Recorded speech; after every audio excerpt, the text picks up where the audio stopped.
Hello friends, অনেক তো steam rice, fried rice, green rice খেলে। এই যে রাইসটা বানাচ্ছি একাই বাজিমাত, যাকে বলে এখনকার দিনে ইন্ডিপেন্ডেন্ট। এর সাথে কোনো তরকারি না হলেও চলে।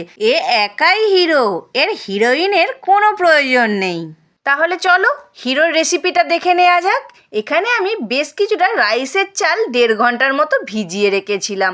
1 ঘন্টা থেকে 1.5 ঘন্টা ভিজিয়ে রাখলেই যথেষ্ট। এখানে আমি রাইসটা করার জন্য একটু জল নিয়ে নিয়েছি হাঁড়িতে, মানে পরিমাণ মতো নিতে হবে।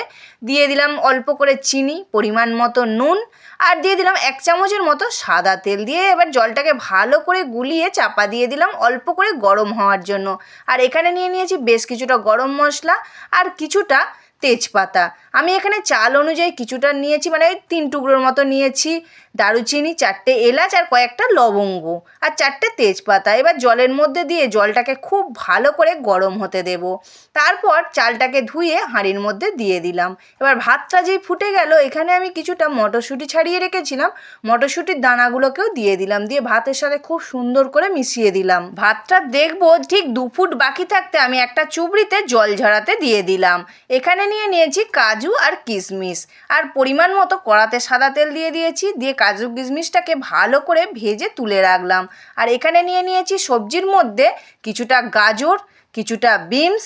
গাজরটা কেটে নিয়েছি একদম সরু সরু করে ফাইন করে, আর বিনটা একটু তেচ্চা তেচ্চা করে ফাইন করে কেটে নিয়েছি। নিয়েছি বেশ কিছুটা পেঁয়াজ আর কিছুটা আদা আর রসুনকে গ্রেট করে নিয়েছি। একটু গালে পড়বে, মুখে পড়লে খুব ভালো লাগে। আর কিছুটা নিয়ে নিয়েছি ঝালের জন্য কাঁচা লঙ্কা। কাঁচা লঙ্কাগুলো একটু বড় বড় মোটা মোটা করে কাটতে হবে। আর এখানে নিয়ে নিলাম কিছুটা ফুলকপি, একদম ছোট্ট ছোট্ট করে কেটে নিয়েছি। আর কিছুটা ক্যাপসিকামকেও একদম ছোট ছোট করে চৌকো চৌকো আকার করে কেটে নিয়েছি, তবে কিন্তু খেতে ভালো লাগবে। এই আমি সবজি নিয়েছিলাম। এবার চলো সবজিগুলো ভেজে নেওয়ার পালা। যে কাজু কিশমিশটা ভেজে তুলে রেখেছিলাম সেই তেলেতেই আমি বিনসটাকে ভেজে তুলে রাখলাম। এরপর গাজরটাকেও ভেজে তুলে রাখলাম, এতে কিন্তু আমি নুন হলুদ কিছুই দিচ্ছি না। এরপর ক্যাপসিকামটাকেও সুন্দর করে ভেজে তুলে রাখলাম। তারপর দিয়ে দিলাম ফুলকপি, ফুলকপিটাকেও খুব সুন্দর করে ভেজে তুলে রাখলাম। এখানে আমি বেশ কিছুটা চিংড়ি মাছকে সব খোলা ছাড়িয়ে সুন্দর করে পরিষ্কার করে নিয়ে নিয়েছি। আর চিংড়ি মাছটা ভাজার জন্য আমি দিয়ে দিয়েছিলাম সর্ষের তেল। এবার চিংড়ি মাছের ওপরে নুন হলুদ দিয়ে খুব সুন্দর করে ভেজে তুলে রাখলাম। আর এখানে আমি একটা নিয়ে নিয়েছি মুরগির ডিম। ডিমটা ভাজার জন্য অবশ্যই আমি সর্ষের তেল ইউজ করছি।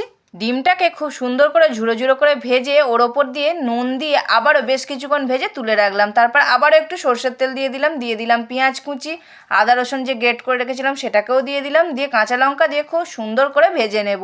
আর এখানে কিছুটা আমি সলিড চিকেনকে সুন্দর করে ছোটো ছোটো করে পিস করে নিয়েছি। চিকেনটাকেও আমি ভালো করে ধুয়ে দিয়ে দিলাম। পেঁয়াজ, আদা রসুন, কাঁচা লঙ্কার সাথে চিকেনটাকে একটুখানি ভেজে নিলাম। এবার অল্প করে নুন, soya sauce, chilli sauce, tomato sauce আর ভিনিগার দিয়ে খুব সুন্দর করে চিকেনটাকে রেডি করে নামিয়ে রাখলাম। এবার এখানে একটা খুব সুন্দর পাত্র বসিয়ে দিয়েছি বড় সাইজের, যাতে রাইসটা খুব সুন্দর আমি রেডি করতে পারবো। এবার পরিমাণ মতো ঘি দিয়ে ঘিটা গলে যেতে খুব সুন্দর করে পাত্রটা চারিদিকে লাগিয়ে নিলাম। এবার চুবড়ির মধ্যে যে রাইসটাকে ফ্যান ঝরতে দিয়েছিলাম সেই চুবড়িটা ধরে রাইসটা পুরোপুরি ঢেলে দিলাম ঘিয়ের মধ্যে। ঘিয়ের সাথে রাইসটা খুব সুন্দর করে মিশিয়ে নিলাম। তারপর পরিমাণ মতো নুন আর পরিমাণ মতো চিনি দিতে হবে, এখানে একটু রাইসটা মিষ্টি মিষ্টি হবে।